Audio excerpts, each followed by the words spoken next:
자가 치유 과정. 우리 몸이 스스로 치유하는 과정은 매우 흥미롭습니다. 질병을 이겨내는데 도움이 되는 의식 기법들이 있습니다. 먼저 우리가 느끼는 감각들에 저항하지 않는 것부터 시작합니다. 그 감각들에 이름표를 붙이는 것도 그만둡니다. 예를 들어 십이지장 배양이나 천식 같은 것은 실제로 경험할 수 없습니다. 이것들은 단지 이름표이자 우리 마음이 만들어낸 것입니다. 복잡한 프로그램이나 신념체계라고 볼 수 있습니다. 대신 우리는 정확한 감각 그 자체를 내면으로 느껴봅니다. 그리고 그 감각에 저항하지 않습니다. 실제로 우리는 그 내면의 감각 경험을 환영합니다. 그것과 하나가 되어 결국에는 그 감각을 사라지게 만듭니다. 동시에 우리 마음속에서 모든 이름표를 지웁니다. 괴양이라고 부르는 대신 그것의 내면 감각으로 들어갑니다. 그 내면의 감각은 압박감이나 타는 듯한 느낌일 수 있습니다. 하지만 타는 듯한이나 압박이라는 말조차도 이름표입니다. 우리는 이런 말들도 지우고 다시 한번 우리가 몸으로 경험하고 있는 것의 핵심으로 들어갑니다. 그 절대적인 본질 속으로 들어가 그 경험에 저항하지 않습니다. 자가 치유 단계. 간단히 말해 근본적 진실의 의식 기법에는 특정 질병을 치유하는 5단계가 있습니다. 그 감각적 경험에 저항하지 않습니다. 있는 그대로 받아들입니다. 그것에 이름표나 꼬리표를 더 이상 붙이지 않습니다. 단순히 경험으로 받아들입니다. 내면의 감각 경험을 환영하며 어떤 말도 사용하지 않습니다. 그저 느낍니다. 정신적 이름표와 생각의 형태, 신념체계를 취소합니다. 그리고 그것을 다음의 진실로 바꿉니다. 나는 더 이상 그것을 믿지 않습니다. 나는 무한한 존재이며 나는 그것에 지배받지 않습니다. 나는 오직 내가 마음에 품는 것에만 영향을 받습니다. 치유하는 사랑의 에너지 장을 선택합니다. 이 에너지를 받아들이고 그 안에서 자신을 감쌉니다.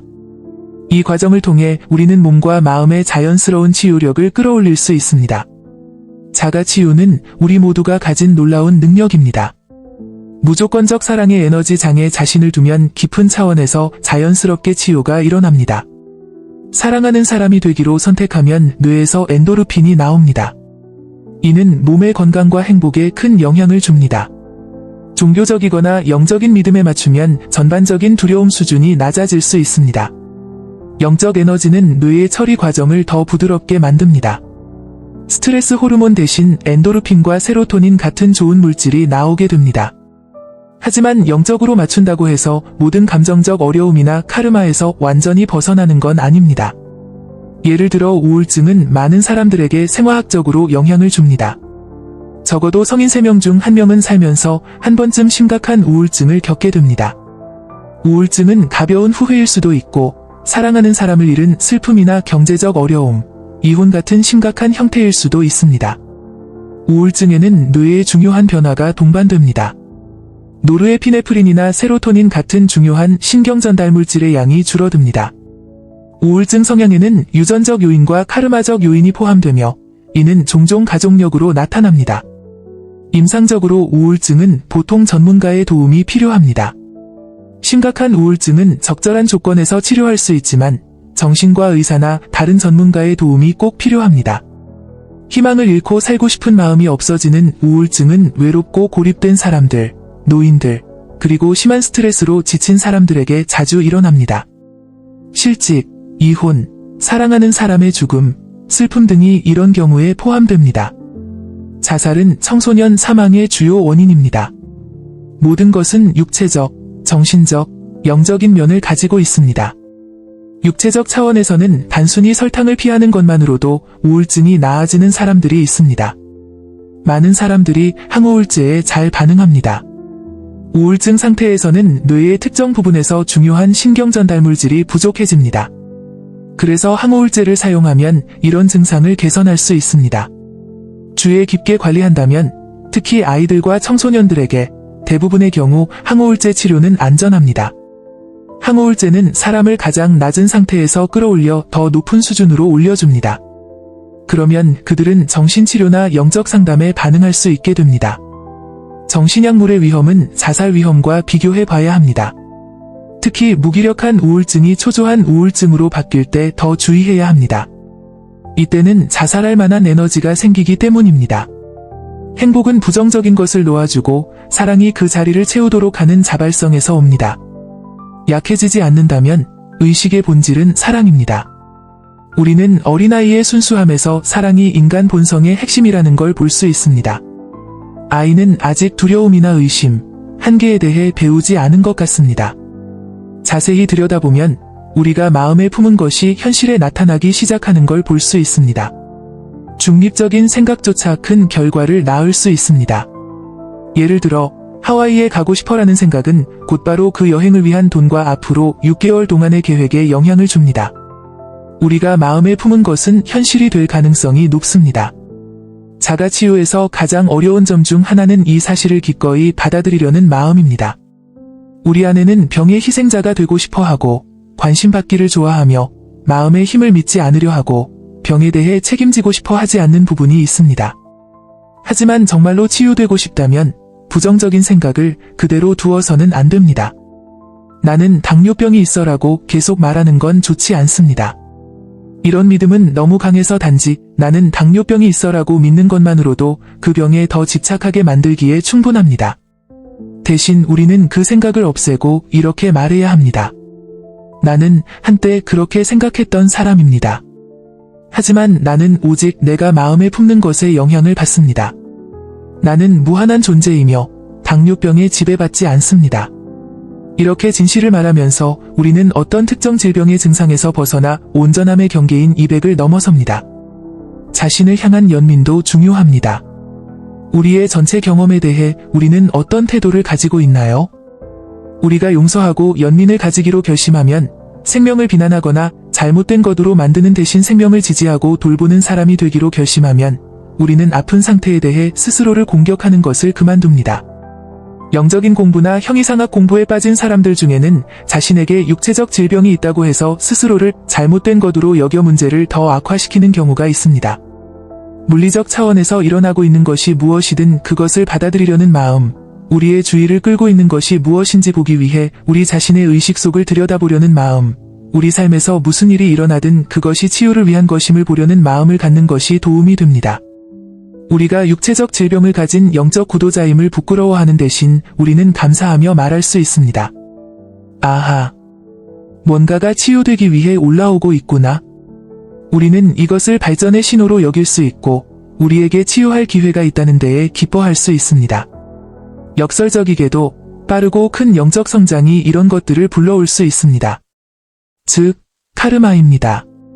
우리가 무조건적 사랑 같은 높은 진리에 전념할 때 바로 그 의도가 우리 삶 속에 그와 반대되는 것을 사랑으로 포용되고 치유되길 원하는 무언가를 끌어당깁니다.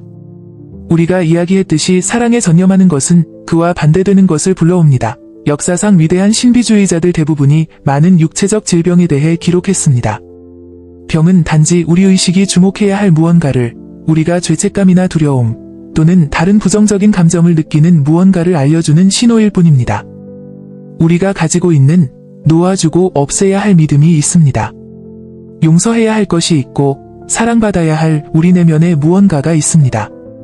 그래서 그 병에 대해 스스로를 판단하는 대신 우리는 무언가를 알게 해준 것에 감사할 수 있습니다. 우리는 이렇게 말할 수 있습니다. 고마워, 괴양아. 그래, 내가 자신을 비난하고 사랑하지 않았던 방식을 살펴보도록 내가 이끌어 주었구나. 고마워, 저혈당아. 내가 얼마나 두려움 속에서 살았는지를 나에게 보여주어서 말이야. 우리는 자신의 모든 병에 감사할 수 있습니다. 그 병들이 우리를 이런 자발성과 받아들임으로 이끌어 사랑의 장에 들어가게 했기 때문입니다. 이제 우리는 연민에서 시작해 이것이 몸이 자가치유를 불러오는 방식임을 깨닫는 기쁨으로 나아갑니다. 몸과 관련된 모든 두려움을 놓아주고 잘못된 믿음을 없애며 우리의 진정한 자아가 무한하고 한계에 무기지 않음을 다시 확인하면서 우리는 건강하고 행복하며 활력 넘치는 더 높은 상태로 들어갑니다. 우리 자신에게 이렇게 말하는 것이 도움이 됩니다. 나는 무한한 존재이며 어떤 것에도 지배받지 않습니다. 우리는 이 문장의 빈칸에 우리 마음이 위험하다고 여기도록 프로그램된 어떤 질병이나 물질의 이름을 넣을 수 있습니다. 내적 자유의 상태. 제한된 신념들을 놓아버린 사람은 어떤 음식도 먹을 수 있고 어디든 갈 수 있습니다. 이제 그들은 여러 가지 위험한 것들에 대한 두려움에 얽매이지 않습니다. 이런 사람들은 두려움, 죄책감, 자부심 같은 감정들을 내려놓았습니다. 또한 부정적인 에너지와 관련된 여러 제한적인 믿음들도 버렸습니다. 그들에게 몸은 이제 꼭두각시 인형이나 애완동물처럼 보입니다. 이제 그들은 나는 몸이다가 아니라 나는 몸을 가지고 있다고 생각합니다. 몸 자체는 아무것도 느끼지 못한다는 것을 점점 더 깨닫게 됩니다. 오직 마음만이 몸의 감각을 느낄 수 있습니다. 팔은 스스로 자신이 팔이라는 걸 알지 못합니다. 오직 마음만이 팔을 인식할 수 있습니다. 이것이 바로 마취의 원리입니다. 마음이 잠들면 몸은 아무것도 느끼지 못합니다.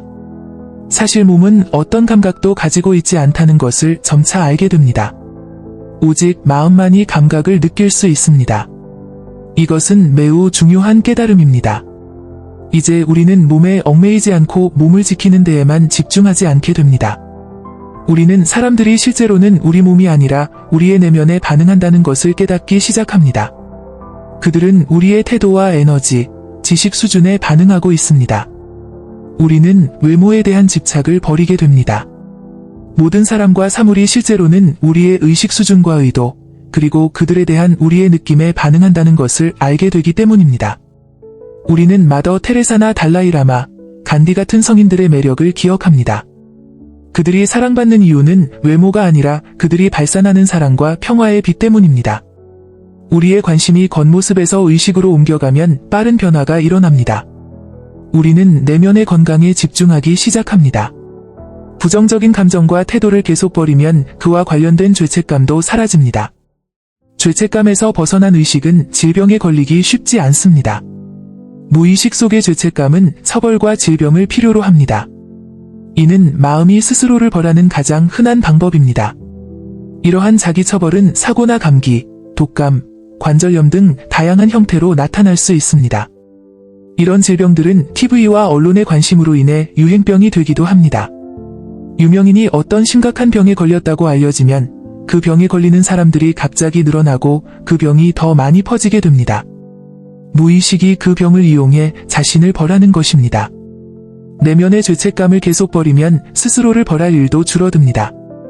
그래서 부정적인 감정과 죄책감에서 자유로운 사람은 질병과 고통에서도 자유로운 경향이 있습니다. 건강과 평안은 대개 죄책감과 다른 부정적인 것들을 놓아버린 결과입니다.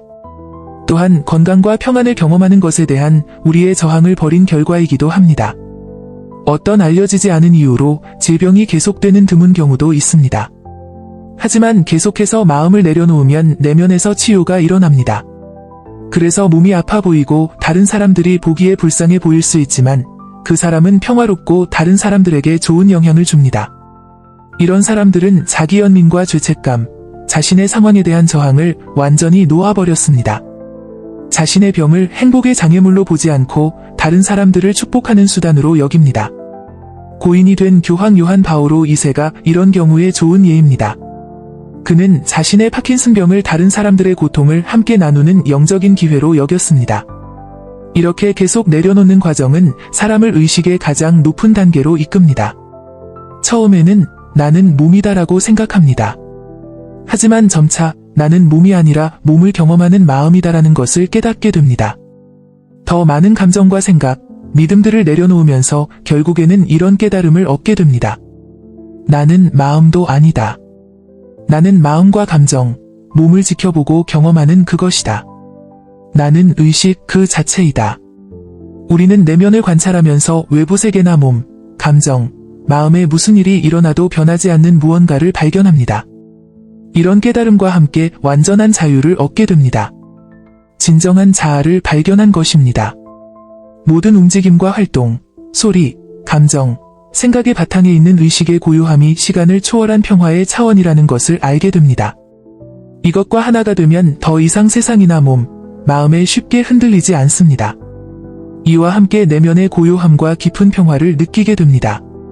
우리가 항상 찾고 있었지만 몰랐던 것이 바로 이것이었음을 깨닫게 됩니다. 우리는 복잡한 삶 속에서 길을 잃었었기 때문입니다. 우리는 바쁜 일상과 몸의 경험, 의무, 일, 지위, 활동, 감정 등을 자신이라고 생각했었습니다. 하지만 이제 우리는 자신이 시간을 초월한 공간이며 그 안에서 여러 현상들이 일어나고 있음을 깨닫습니다. 우리는 영화 속 이미지가 아니라 스크린 자체입니다. 시작도 끝도 없고 무한한 가능성을 가진 삶이라는 영화를 판단 없이 지켜보는 관객입니다. 우리의 진정한 본성에 대한 이런 점진적인 깨달음은 의식의 가장 높은 단계에서 신성 그 자체를 깨닫는 궁극적인 각성의 기초가 됩니다. 영적인 노력이든 직업적인 노력이든 성공을 위한 원리는 근본적으로 같다는 것을 알게 될 것입니다. 이 내용은 데이비드 호킨스의 의식지도 해설 책의 내용을 바탕으로 AI와의 협업으로 작성되었습니다.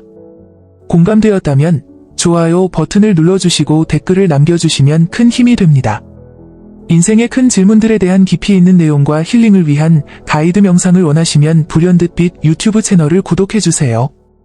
이 영상이 여러분 모두에게 불현듯 빛이 되기를 바랍니다.